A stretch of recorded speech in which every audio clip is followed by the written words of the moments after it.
करके साधक की साधना सफल हो गई है। वापस अयोध्या लौट आते हैं। भरत जी महाराज अपने मामा के साथ अपने ननिहाल चले जाते हैं।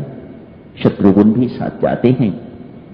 इसके साथ ही बालकांड का संपन्नता होती है। अयोध्या कांड का शुभ आरंभ होता है।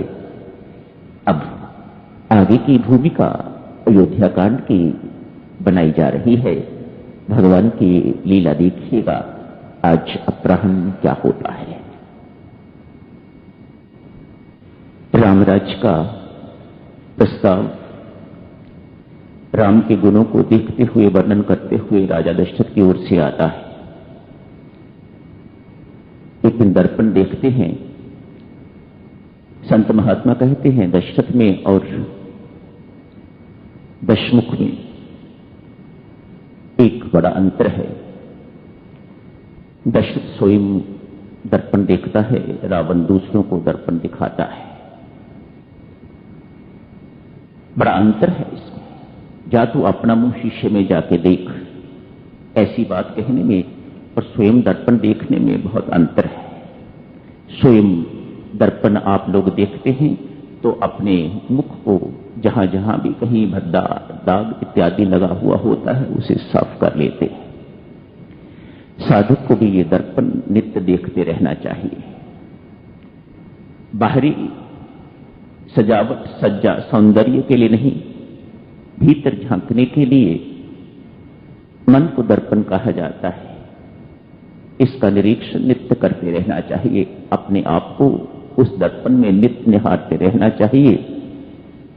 इन्होंने भी देखा है, राम गुणवान पाया है, अपना अंतकाल समीप पाया है, तो सोचा राम को राज्य दे दिया जाए। तैयारी हो रही है, सब कुछ मान गए हैं। उधर देवऋषि नारद अध्यात्म रामायण में वर्णन आता है। परांगण में राजा राम मातेश्वरी सीता विराजमान है, आपस में बातचीत हो रही है। उसी वक्त वीणा की झंकार करते हुए देवऋषि नारद आकाश मार्ग से नीचे उतरते हैं, प्रणाम करते हैं। प्रभु, ब्रह्मा जी का भेजा हुआ आया, पिताश्री ने भेजा है। देवऋषि नारद ब्रह्मा के मानस पुत्र, ब्रह्मा जी का भेजा हुआ आया हूं महाराज याद दिलाने के लिए। उन्होंने कहा है प्रभु राम को याद दिला दो, यहां राज्याभिषेक की तैयारी हो रही है और आप किसी और काम के लिए अवतरित हुए हैं। मैं वो याद दिलाने के लिए आया हूं। आपने रावण को मारना है महाराज, आपने प्रण लिया हुआ है, इसलिए अवतार लिया हुआ है कि धरती का बोझ हल्का करेंगे। मैं वही याद दिलाने के लिए आपको आया हूं। प्रभु राम कहते हैं चिंता न करो, ऐसा कभी नहीं होगा। जाओ, उनको लौटा देते हैं। होता तो वही है ना, हो तो वही रहा है जो राम चाहते हैं, जो उन्होंने रच रखा हुआ है, जो उन्होंने विधि बना रखी हुई है, बिल्कुल उसी अनुसार ही होता जा रहा है। राम अनभिज्ञ नहीं है, मानव है, नर बने हुए हैं, इसलिए मासूम भोले भाले बने हुए हैं, अनभिज्ञ बने हुए हैं, पर कृति तो सारी उन्हीं की है। बागडोर तो उन्हीं के हाथ में है। आइए भक्तजनों, अहल्या के उद्धार की बात करते हैं। बागडोर तो उन्हीं के हाथ में है। आइए भक्तजनों, अहल्या के उद्धार की बात करते हैं। सुबह आपसे अर्ज करी गई थी कि इसे थोड़ा विस्तार पूर्वक देखेंगे कि अहल्या कौन है। ब्रह्मा की पुत्री है, कहते हैं अति सुंदर, बहुत सुंदर, तभी तो बुद्धि की प्रतीक है। बुद्धि भी तो हमारी अति सुंदर है। यदि विवेक युक्त है, ठीक दिशा में लगी हुई है तो अति सुंदर है। इसी के कारण तो हम बुद्धिजीव हैं, इसी के कारण तो हम मानव हैं। यदि ये हमारे अंदर ना होती तो हम भी कहीं पशु पक्षी इत्यादि इडियट इत्यादि बने हुए होते। इसी के कारण, इसी बुद्धि के कारण हम बुद्धिजीवी हैं, मानव है।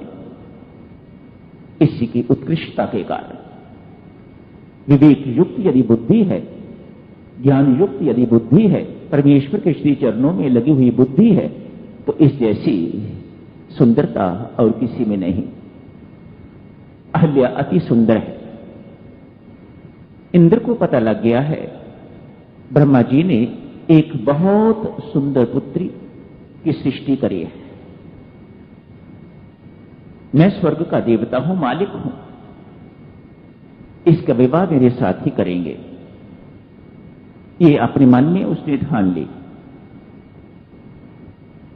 ब्रह्मा जी के पास एक और व्यक्ति भी है जिसे महर्षि गौतम कहते हैं। दो लोग हैं इस अहल्या को पाने वाले। देखें ब्रह्मा जी महाराज किसको चुनते हैं। एक का भोगी जीवन है, दूसरे का त्यागी जीवन है। मानो ये संकेत दे रहे हो ब्रह्मा जी महाराज, हमारी बुद्धि को भोगी जीवन की ओर जाना चाहिए या हमारी बुद्धि को त्यागी जीवन की ओर जाना चाहिए। आखिर वह त्यागी जीवन को ही, तपस्वी जीवन को ही चुनते हैं। मानो हमारी बुद्धि कैसी भी है, कैसी भी क्यों ना हो, इस बुद्धि को त्याग के साथ जुड़ना चाहिए, इस बुद्धि को तप के साथ जुड़ना चाहिए, न कि भोग के साथ। जब भोग के साथ जुड़ जाती है तो ये बुद्धि जड़ बुद्धि हो जाती है। विवाह तो महर्षि गौतम के साथ अहल्या का हो गया। ब्रह्मा जी बहुत समझदार पिता हैं, इसलिए विवाह जो है वह महर्षि गौतम के साथ कर दिया। लेकिन इंद्र भूल नहीं पा रहा इस बात को। उसने अपना अपमान भी माना है इसको, लेकिन साथ ही साथ वह अहल्या के सौंदर्य को याद करता रहता है। किसी न किसी ढंग से इसे पाके रहूंगा। आज कूटनीति का प्रयोग करके जानता है महर्षि गौतम सुबह सुबह ब्रह्म मुहूर्त में स्नान करने के लिए बाहर जाते हैं। आज उससे भी पहले मानो इंद्र देवता को सारी रात नींद नहीं आई, कुकर्म करने जा रहा है। कुकर्म करना, पाप करने के लिए नींद नहीं आई, सारी रात सोया नहीं, क्या किया है।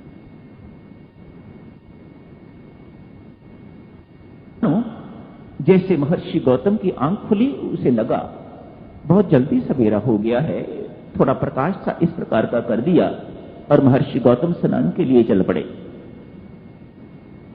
जाते जाते स्नान करने के लिए अभी नदी तक पहुंचे नहीं, रास्ते में ही देखा मुझे गलती लगी है, ये समय स्नान करने का नहीं, वापस मुड़ाए। वैसा कुछ तो इंद्र ने माया के अनुसार किया हुआ था, माया का जाल रचा हुआ था। उस वक्त प्रभात नहीं थी अभी। वापस लौटते हैं,